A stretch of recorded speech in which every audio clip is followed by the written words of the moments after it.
fun in the How was Philippines. your experience inviting here in Malino? Can I sub you? Can you stop me? Oh, can you sub me? Mali pa yung... We're here. It's so fun in the Philippines. We're walking back to Ate Jen's house. Yeah, it's so fun, you know. Hindi, kasi na-invite na natin yung doon. Ayun, pumunta tayo doon. So, sorry. Here's the kamag-anak of Armando. Yeah. Nag-uusap lang kami. Ito naman, natakot agad. Ito na lang natakot. It's so fun, really. You know what's fun? You know what's fun?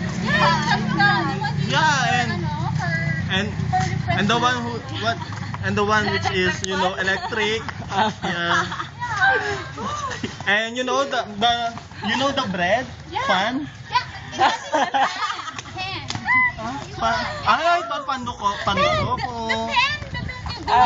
The frying pan. Where we fry food? Oh, I thought it's only a pandesal.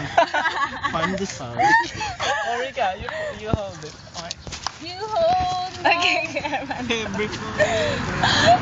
What is your problem? Fun. And the pen. There's no...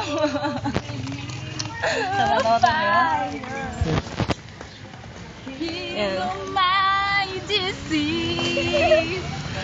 I trust in you. I trust in you. Tinatawanan ako ng mga bata. You're my hero.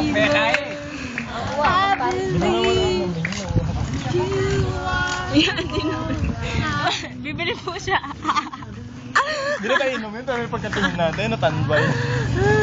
Pero sabi ni Pastor Raymond, tinanong ko kasi siya, Pastor, ano po hindi siya inumin? Sabi niya, TI.